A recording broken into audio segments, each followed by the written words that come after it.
नमस्कार, म अजय गोर्खा। आजको विश्लेषणको विषय छ जिम्बा लामा बिष्टको दिल्ली वार्तापछि अब के? बिजेपी गोजमुमु गोरानिमो रामक्पा सुमेटी समूहको दिल्ली वार्ता 12 वर्षपछि उनी फुल्यो कुनिकेको गन्ध भने जस्तै भयो। न बङ्गालले महत्त्व दियो, न केन्द्रले निर्णय लियो, न हाम्रोहरू कुनै ठोस मुद्दा लिएर गएका थिए, न हाम्रोहरूले सबैलाई समेटेर एकताको प्रदर्शन गरे।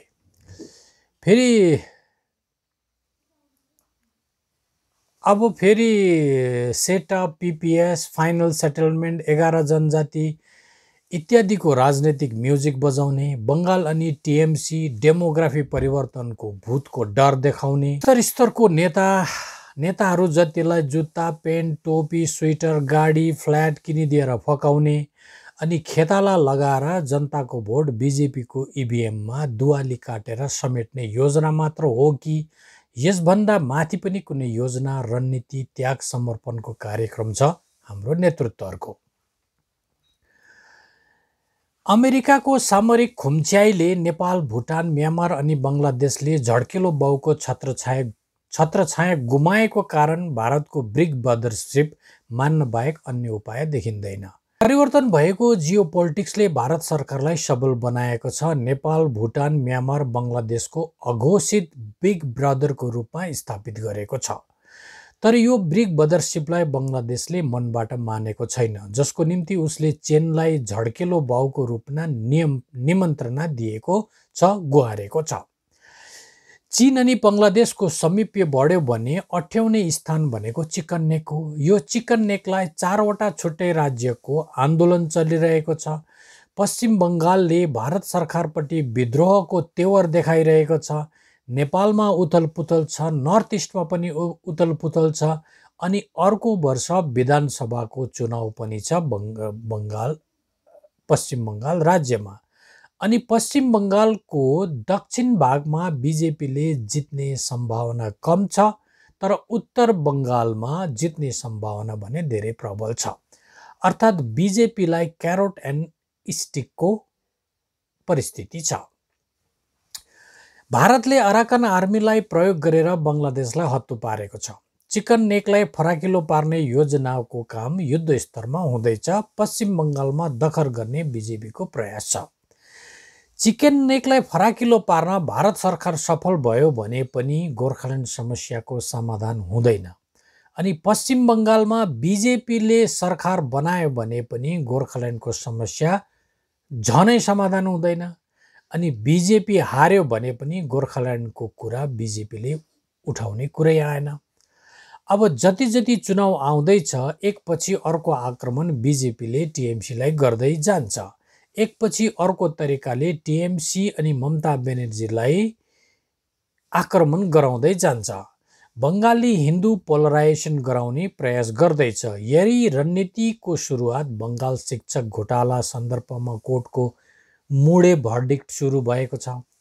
वक्फ बोर्ड, हिन्दू मुस्लिम साम्प्रदायिक झडप इत्यादि हो कि भन्ने शङ्का लाग्छ। भारत देश संविधान, कानुन, नियम अनि राजनीतिले सञ्चालन हुन्छ भनेर हामीले आजसम्म ठान्यौँ।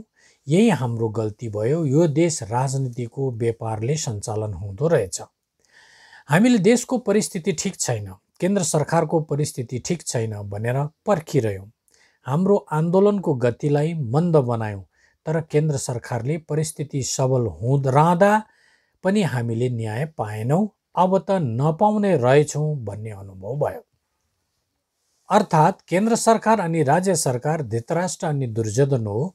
यो धृतराष्ट्र अनि दुर्योधन अप्ठ्यारोमा चेप्टिएको समयमा सठिक रणनीति अपनाएर फुत्क्याउने, हत्याउने रणनीति हामीले अपनाउनु पर्छ। र अहिलेको राजनीतिक परिस्थितिमा फलाम तातेको छ।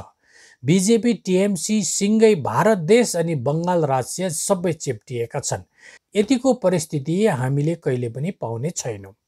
यस परिस्थितिमा के गर्ने त भन्दा 3वटा उपाय छ। सांसद, विधायक अनि नेतृत्वका सबै निर्वाचित प्रतिनिधिहरू दिल्लीमा आमरण अनसन बस्ने, सशक्त आन्दोलनको थालनी गर्ने। दोस्रो उपाय छ सशस्त्र आन्दोलनको थालनी गर्ने। अनि तेस्रो उपाय छ सबै निर्वाचित प्रतिनिधिहरूले हामीले सकेनौँ, हाम्रो त्याग समर्पणमा कमी रहेको छ भनेर सबैले राजीनामा दिने।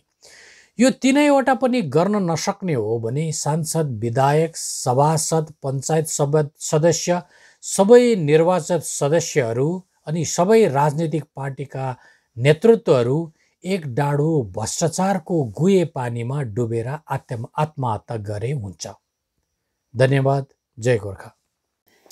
स्विमिङ, मनोरञ्जन, पिकनिकको निम्ति, डेटिङ, मिटिङ, ब्याचलर पार्टीको निम्ति, योगा अभ्यास, ललिपप तालिम अनि प्राकृतिक चिकित्साको निम्ति, स्कुल पारिवारिक पिकनिक वा पुराना साथीहरूको भेटघाटको निम्ति, होमस्टे, फार्मस्टे अनि कृषि तालिमको निम्ति सम्पर्क गर्नुहोस्। Nature vibes homestay cum swimming pool, Kalimpong. Contact number 8972674416, 8972314764।